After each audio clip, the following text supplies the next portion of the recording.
them wrong. Yeah. And the tears been falling for so long. But the more you try to work it out, it seems you're going around in circles. But your best is yet to come. Activating success. Activating success. Activating success. Activating success.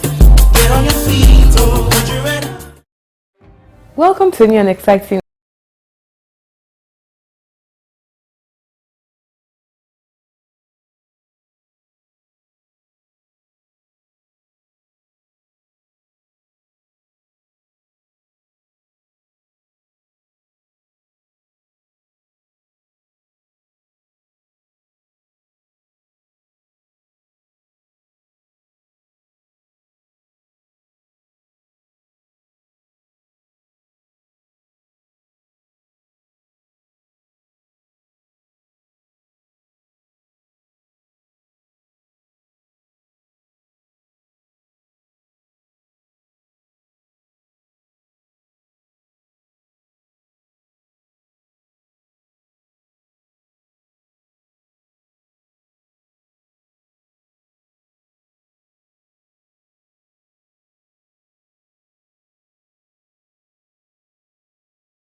Honored to have Solomon Lange.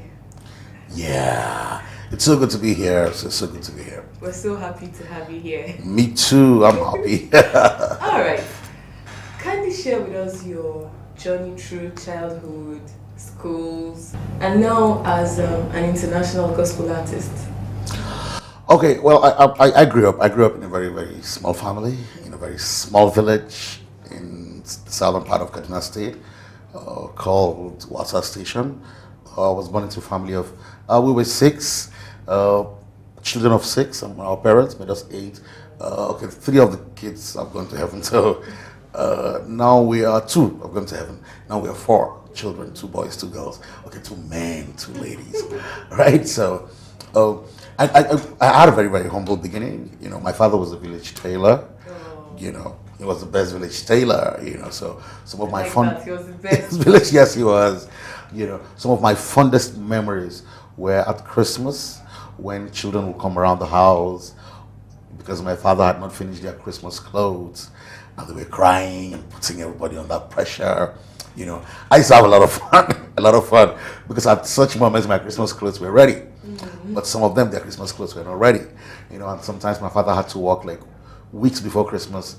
My father had to be keeping vigils, you know, at the shop just to keep up, you know, with his customers.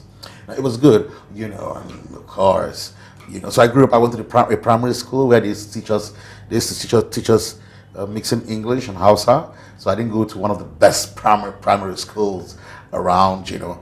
In my primary school, we didn't have chairs. When I was a kid, we used to sit on the floor. So you went to school clean, and then you went back home dirty. Not only because you were a child, but because the amenities were not really there, you know. And we grew up. So I went to primary school, an LEA primary school. Okay, at no kindergarten, nothing like a nursery school. I mean, the village I grew up. Now they've got something like that, but when I was born, when I was growing up, we didn't have stuff like that, you know. And then, of course, from there, I went to Government College Kaguru, which was away from the village, you know. And then from my village, I had to walk like 7 miles each time I was going to go back to school. It was a boarding school, but each time I was going to go to school or returning from school, I had to walk about 7 miles from my village to the next point where I was going to get a bus that was going to take me to the next point that would take me to where I was schooling, you know. And then so during holidays, we had kids who were coming from Kaduna, coming from other parts, you know, of the country, of the state, and their parents would send their drivers to come pick them up. I would just pack up my bags and take the next bus that was going to take me to the next village where I was going to take. I was going to walk 7 miles to get back to the village for holidays, you know. And some of such times, it will rain and you get drenched by the rains, you know. But what it did to me was it kept firing me up.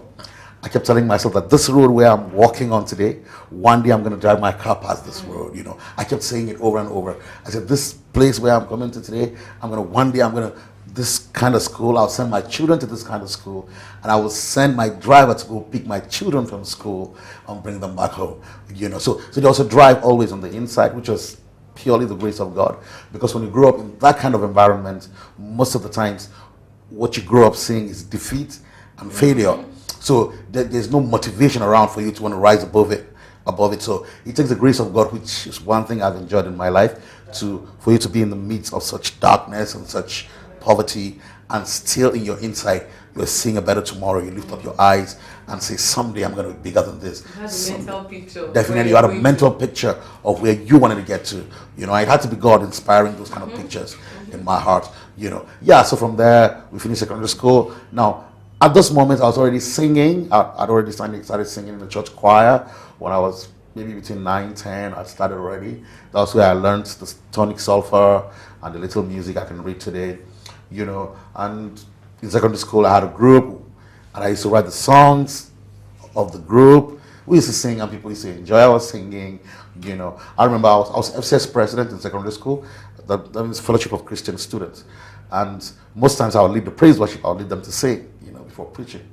So most times when we're leaving school and we're going into the town, that's Kagoro when I was in school, some of the songs I used to lead them to sing, children would come out of their houses like because it was a mixed school. It was boarding and there were students that were staying at home and coming to school, and then there were those of us who were boarding students. So when I was on the street and we stepped into the town, to buy stuff, children would come out of their parents' houses, and start singing some of those songs and following me around, So from that moment I knew that there's something about music and me, that I had some power. I had some influence, and it had to do with music. So that's where the dream started. Of course, and when I finished secondary school, I went to Kaduna Polytechnic, did some course there. And that was where I joined my band, where I really, really started learning music. I joined a group called the Calivisions. The Calivisions was a huge group around the north at that time. I joined the group, started learning music. Oh, okay, the rest is history. It's history, like they say, So yeah, so growing up was good. My father may not have been very rich, but I think I couldn't have asked for a better father. When it has to do with loving your family and raising your family with the right values. Because I had enough time with my father. I understand what love is. I understand what compassion is. I understand what it means to sympathize with people. And I understand drive and tenacity. I also understand self-esteem. In spite of, one thing we're always taught is, you may not be as rich as the other person is, but it's not better than us at all. God loves all of us the same way. So that my self-esteem had always been that intact, and it came from growing up in my father's house, So it's beautiful. It's awesome. Okay, I knew you had an accident, something like that. Yeah, tell us about it. Okay, so I was in the group Calivisions, which I told you about in Kaduna, and then one day we were going to Yola to minister. That was on the 20th. I think it was either the 27th or 28th of February, 1999. Right? We're on our way we're traveling to Yola for a ministration, to minister in a church. And we had an accident. We were in our bus, the group had a bus, and we had an accident, and 4 of my friends died. The bus somersaulted 3 times, threw everybody out of the bus except me. I was the only one left inside the bus, And it wasn't a matter of where you sat. That wasn't what determined, because somebody sitting behind me died. Somebody sitting by my right, by my left died, in front of me died, So it wasn't about where I sat. It was just destiny. It was the grace of God. God had something for me. I'm imagining that if I was among those that went, the level of worship that God has helped us, has used us to inspire around, So now I understand why God spared my life, at that moment. It wasn't because of the confessions I used to make. I didn't know anything about faith at that time. I was a growing Christian, But God, in His infinite mercies, decided to spare my life. So 4 of my friends died, including the leader of the group. It was painful, but you had to grow past it. We are overcomers, aren't we? Yes, we are.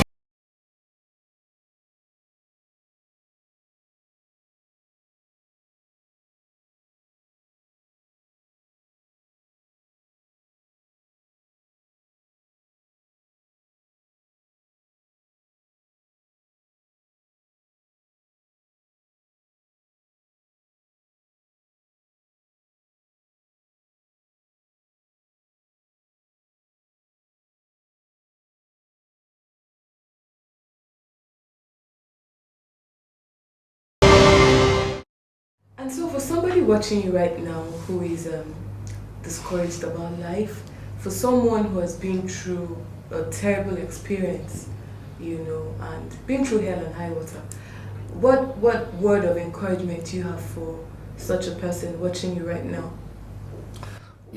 Like I just said, every one of us is an overcomer. There's an overcomer in you, but there's also a side of you that wants to accept defeat. You make that choice. Everybody, there's nothing you're going through that is worse than what other people have gone through in the world. There are people who have been through worse things than you are going through right now. And they made it through, and right now those things have become stories.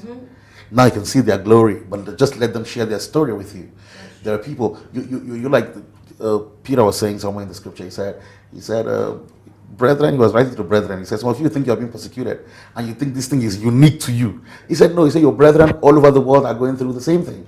So don't box yourself into that place of self-pity organizing a pity party all by yourself. You lock up your room, and then you're living in depression, thinking life is over. Life is never over.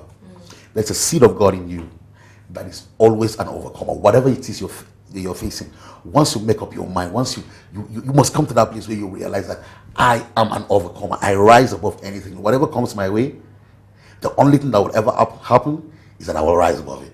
Nothing ever conquers me. Nothing. I mean, like they say in today's language, things don't run we run things. Things don't run we. You know, whatever it is, you might have been raped, whatever it is. See, whatever the devil throws at you, it's because there is a destiny he has seen. Somehow he has a way of smelling where God has planned for you to be. And so he throws things to try to slow you down or to end you, to stop the world from enjoying who you really are. You are the one that will make up your mind and say, man, I'm an overcomer. The world is going to drink of me. And then so whatever it is that you're going through today, know that God permitted you to go through some of those things so that but through your story can inspire other people around the world. So it doesn't matter where you are. It's not the end. It is never, ever the end. The devil doesn't always have the last card. God always plays the last card. That's true. And God doesn't only play the last card. He has many cards. See, with God, there is never a defeat. There is never. You see, if God is the referee in a fight and the devil puts you down, God is going to keep counting until you stand up. But when you put the devil down once, he'll just blow it. God has favoritism. He has favorites, and his children are his favorites. No matter how much the devil thinks he has defeated you, God is never going to blow the whistle. Once you hit the devil, wow, once, God will say the match is over. But I think the most beautiful thing is that you're not even in a fight. The fight you are in is a good fight. It's a fight of victory. You're operating from a standpoint of victory. Do you understand? It's when you're in a fight, a normal fight, that they can defeat you or you can defeat the other person. The most beautiful thing about our fight is that Jesus has won the fight. We're just operating from a standpoint of victory. You know, so whatever it is you're feeling like has happened to you, oh, my life is over. It's never over. You are an overcomer. That's something I always tell myself. Solomon Lange is an overcomer. The only thing that Solomon Lange always does is overcome, because I'm the seed of God. I carry the seed of God on my inside, and the seed of God is never ever conquered. He was there for 3 days. They thought they had finished him. Sunday morning he was up. That's the kind of nature I have. That's the same kind of power. The same power that raised Jesus from that grave is the same power in quality, in quantity at work in me. So the only thing I always do is rise from the dead. So whenever you think I'm dead and gone, like David said, he said, don't laugh at me, you wicked man, when I fall. He said, even when I fall 7 times, I will always rise. You know, I will always rise. So don't be afraid. Don't be discouraged. There's a more beautiful life out there for you. Your worst days are behind you, not ahead of you. It's going to get better, and you're going to share beautiful, beautiful stories. And people are going to sit down and go like, whoa, if this person could overcome, I can also overcome. Yes. Thank you. You're welcome. So, finally, what do you want to be remembered for? I want to be remembered as the man that led the world to worship God. The man that led the world And to worship worship is God. powerful. Yes, it is. I believe that that's the original reason for music. Entertainment, in the purpose for music. Entertainment. My mentor, Dr. Panon Paul, was telling me that he was doing a research on music, and it amazed him. Because everywhere in the world, people had always thought that, music was originally for entertainment. And he told me, he said there are actually about 6 purposes for music, and he gave me many of them. One of them is for unity, you know, another is for encouragement. He gave me many reasons. He told me entertainment is actually the least reason for music. It's the least reason for music, you know. I believe that the music is originally for worshiping God. Music is not even originally for encouraging people. I know the black people like to write about, whatever it is you're going through today, there's going to be a brighter day. Black people like to write. We like to write. I'm a black man. Okay, we like to write about stories and whatever we're going through and how it's going to be a better day. The best time I get encouraged is when I worship God. No matter how much you try to inspire me and say, Solomon, I know it's going to be okay. It's all you need to do for me, get me to a place of worship. Once I start worshiping God, every discouragement goes. Every anxiety disappears. So I want to be known as that man that led the whole world, to worship God. Thank you. You're Thank you so welcome. much. So good to be here. Thanks. I believe you've been inspired by Solomon Lange today. Always remember, you're an overcomer. You're too loaded to fail. You are too loaded to fail. Get excited about life. Do something positive with your life.